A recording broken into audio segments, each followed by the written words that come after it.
Hello everybody, this is Money Mom. Welcome back to the channel. Today I'm going to talk to you about a couple new ways I've discovered to save a lot of money on groceries. Let's get started. The big thing that I've been doing is that I've been taking some of my leftovers, before they're leftovers, and putting them in designed containers and putting them in the freezer to freeze them. You're probably wondering why. Well, some of my family members are getting a little tired of leftovers. I don't want to waste food, and sometimes when I make things, I make large portions. And we only have 3 of us. My daughter's not a huge eater, so that has been working out really, really well. I also have a friend that brings me food over and from the restaurant that she works at, and guess what? I've been cutting those up. So this is something that really can save you money. For example, if you make this huge thing of chili and you don't think your family wants to eat off it for 4 days, what I do is after the chili cools down and before my family eats it, I take a portion of it, put it in a designated container, mark it, put it in the freezer. This way, if you have a day that you don't have time to cook, it really helps. I made a dessert yesterday, chocolate-covered peanut butter bars. I cut them in thirds. There was quite a few of them. They were delicious. Well, what I did is I took it, I gave a third to a friend, I took the other third, cut them up in pieces, put them in the freezer, and then the family's eating the rest. I'm doing that with more and more food that I make, cutting up portions and throwing them in the freezer. That way no one gets tired of leftovers. We still have leftovers here and plenty of food, but this way we always have some in the freezer for a busy night. So that's a big, big tip that I have.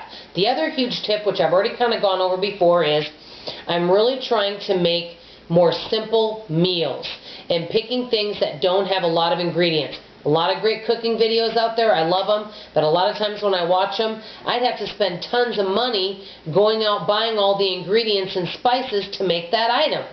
I don't want to do that. And I did that with some gluten-free cookies that I wanted to make. I ended up spending $17 on the ingredients. Now this was a couple years ago. I'll eat anything not nailed down. I'm a good baker. These cookies were scary. The word that described them in this magazine that I read was decadent. Well, let me tell you, they were not decadent. I threw them out to the birds. The birds would not even eat them. And I'm not joking with you that these cookies actually grew overnight into some weird shape. They were doing their own thing. They were growing before my eyes. I don't know what it was, but it was some gluten-free flour that I used, and they were just weird. So I'm now sticking to more simple recipes. Frugal Green Girl, one of my favorite YouTubers, did a big, huge video on Thanksgiving and Thanksgiving meal and doing it frugally, and gave some awesome advice about basically keeping things simpler, making foods that your family likes. I'm going to link her video below so you can see all of her fabulous tips. She's one of my favorite YouTubers, so I really hope you can watch her.